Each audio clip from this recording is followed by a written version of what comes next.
Hey y'all, welcome back to my channel. It's your girl KelcieJanay, and today we are doing a Q&A. I had you guys ask me some questions on my Instagram page, and so we are going to be answering those questions today. Obviously I have Jonathan with me today, and basically the questions are like involving marriage and stuff around marriage. So if you are interested in the questions and the answers, just keep watching. If y'all want to know why I haven't been on her stuff lately, just put a lot of comments and she'll give the answer. Okay, the first question: how do you make time for each other when you have kids? We don't. Really. Yes. We have to rely on a lot of babysitters. It's not a lot of babysitters, but as far as relatives goes, yeah, just his mom and my mom or my sister. Yeah. But it's very hard. How we was before we met each other, we could just go do whatever, but now it's like, okay, let me find a babysitter. Yeah. Or so who can keep them? Right. Go ahead. Cause you been talked the whole video. Hey, it's been a while. She ain't had me on camera in a while, y'all. So okay, so yeah, basically we have to get babysitters and stuff like that. And then there was another question. I guess this can be like a 2-in-1 question. How do you make time for romance when you have demanding little ones? As far as romance go, I would have to say, like, a lot of people know that we put our kids to bed really, really early. Strict time. Yeah, like they go to bed 6 o'clock. It don't be daylight, sun still shining. If the sun do still be out, but it be like 7:30, like at the latest when we putting the kids to bed, because they are already sleep trained. They know that it's time to go to bed around that time. We let them play their little hearts out, and then we be like, okay, time for the bath, time for bed, and y'all good. So like with us having the kids on such a strict sleep schedule, we are able to have a lot of time during the night to be with each other. So as far as romance goes, we basically do the romance thing after the kids are gone to bed. We go straight to sleep. But we do that, and then also, if we have like a babysitter, then we'll do the romance thing that way, like whether it be, that, or if we just want to go out on a date. But of course, right now we can't really go out on too many dates because of COVID-19 and all that. So what you think? We do have like the romantic type of nights and stuff like that, but most of the time, like, we be so tired throughout the day with work, like sometimes, majority of the time, we just go straight to sleep. Like, we have time to talk and stuff like that, but like it's different when it come down to that, because we be tired and we try to get as much sleep as I be counting down the hours. Like, soon as I get off work, I just be like, okay, I get off at this time, and I'm like, I got 1, 2, 3. If I put the kids to bed right here, I got 1, 3, 4, 5, 6, worse 8, than me, 9 hours. Okay, I'm good now. I feel like with him, okay, so for me, when I put the kids to bed, if we ain't doing nothing, then I like to stay up and have my me time. But for him, I'm going to sleep. Yeah, he like to go my me time straight to sleep. I take my meds and I'm an old man. I'm going to sleep. So the next question: what is your favorite thing about each other? So what's your favorite thing about me? All right. I would have to say the whole willingness to give, like, it's effortless almost. I think she got that from me too. Oh my God! You could have just left it. You could have left it. But now she has a big heart in a lot of ways, more than what a lot of people know about her or don't know about her. But I would have to say I really, like, when we first met, there was one thing that really stuck out a lot, and so.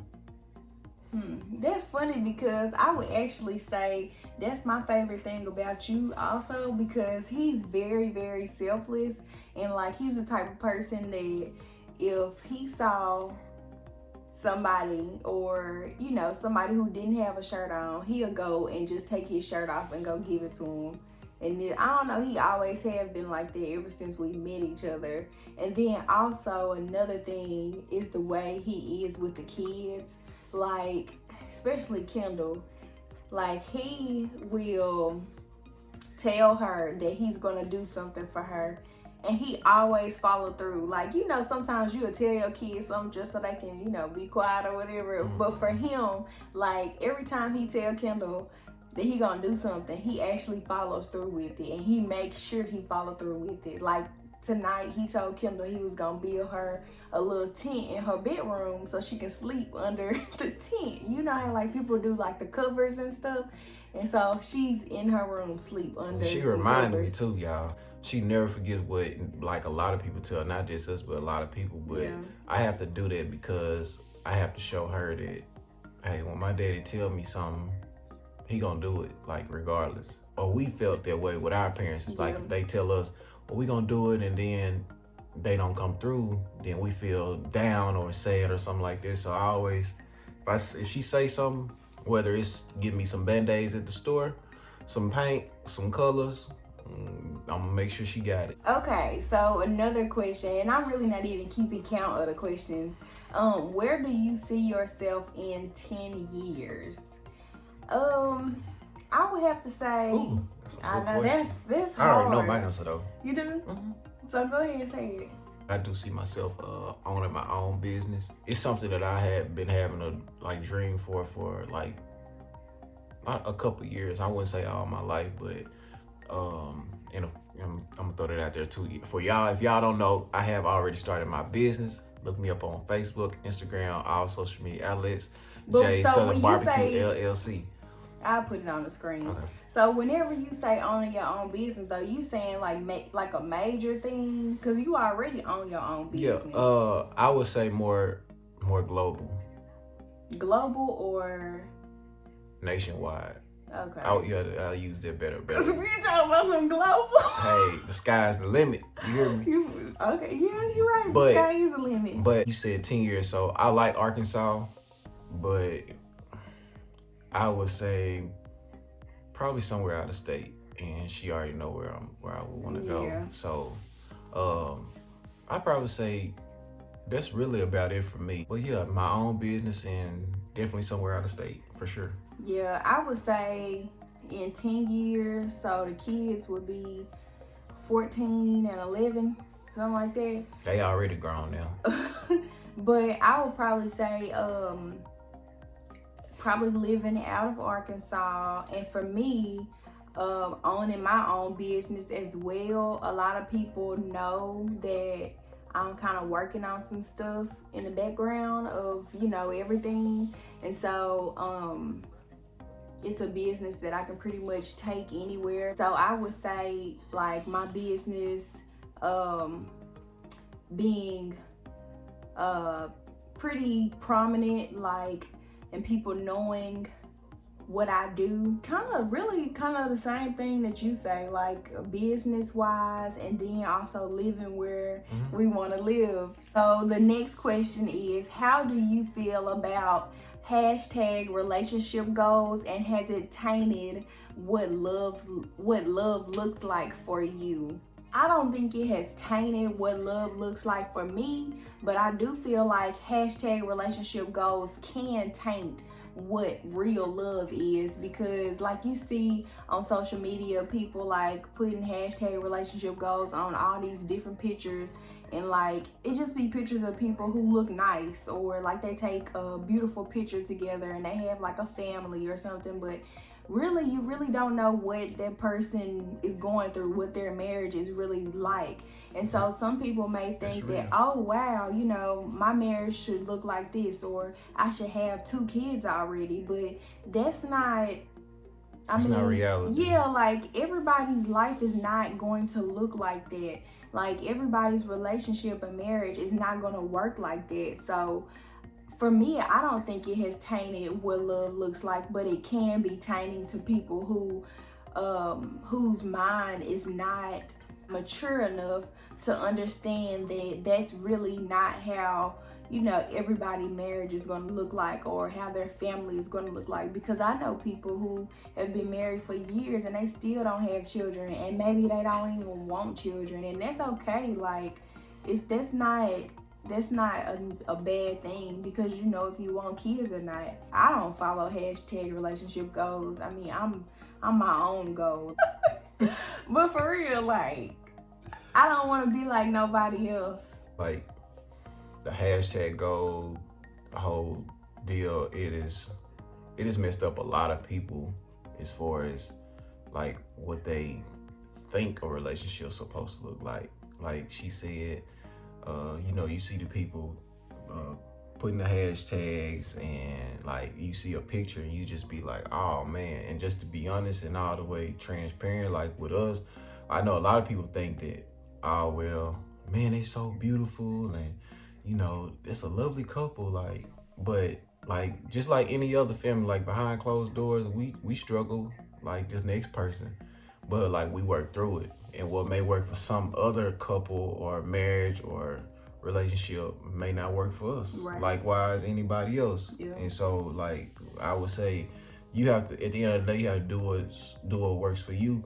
But at the end of the day, you should always keep God first and keep Him centered. Right. Because we get so distracted, like even with social media and people around us that's in couples, and we just automatically assume or think, oh man, this is what I want. Mm-hmm. But then, like, when you really say this is what you want, you have to be very mindful when you speak those things into existence. You say, I want that, or you say, I'm ready for that. Really be mindful of what you asking for, because it's a lot of work. Even when we got married, and we haven't been married that long, but it's been a lot of work. So another question, so what is your strength and weakness in your marriage? I would probably say, now that is a really good question. I'm gonna just keep it simple. Like, my strength would be letting stuff go, like not holding a grudge. I'm very good at not holding grudges. Sometimes. There you go. Sometimes. I was waiting on it. But most of the time, I'm good at not holding grudges. I would say that's my strength. I would say as far as a weakness go is when I'm done talking about something, I'm done. And and that's not always good for my spouse.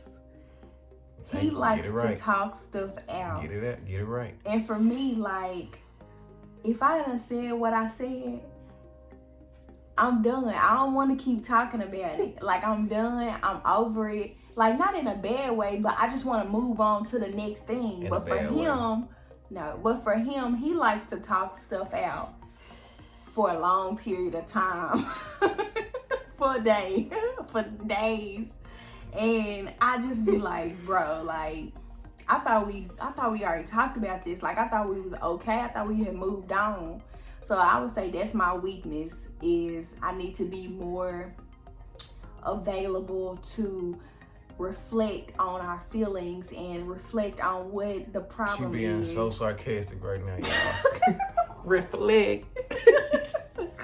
But for real, that's my strength and my weakness. What's yours? Don't get all cocky either. I'm straight. But I'll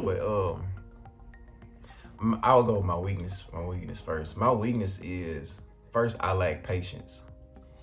I struggle with that. I've been struggling with that since 91. I ain't got no patience whatsoever. And oh my gosh, I'm glad. Let me see. I have a hard time understanding what she wants more out of me. And so I struggle with trying to, like, I struggle with trying to be that person all the way, like I need to, if that makes sense. And so I feel like I'm weak in that area as a husband. And I know it's a lot of areas that she see that I say areas. Yeah, I tried to play it off. She wasn't even gonna say it. She said, I did. I kind of looked. Areas, not Areos, but no, I feel like it's stuff that I feel like as far as a weakness goes that she sees and knows that I can really like do a good job on or get better at, but I'm lazy too. What's your strength? Hey, give me time. But my strength would be I feel like communicating. I feel like it's there. It used to didn't be like that. But now, and I'm gonna say what she had said about letting stuff go. But now, like if I got a problem with something, I'm going to talk it out, cause I want to get down to the meat of it. I want to see what happened, or what's going on. How can we move past it? She really lied though. Like when she said what she said about when I'm done, I just let it go. I just don't want to say nothing. Just let it go. No, because so me when I'm mad about something, I just shut down about something sometimes, and then later on when she know that I'm mad, she'll come to me and she say, "You still mad at me? What's wrong? Why you not talking? You just said you was done and you didn't want to say nothing else." That's because you still No. Because you still be holding on to what done happened. You ain't let it go yet. Well, I have a hard time with letting go, as you can tell, and I like to talk it out. That's my strength, like communicating, and I feel like I can get better with it. Even like how I come across with saying stuff, she can too, cause she's very for it. If y'all ain't met her, keep watching her videos. She's very for it, and if you know her in person, yeah, she don't care about it. She gonna just say it. She ain't gonna think about it. I do think about what I say. You can tell her the sky. You tell the sky is blue. She gonna say no, it's black.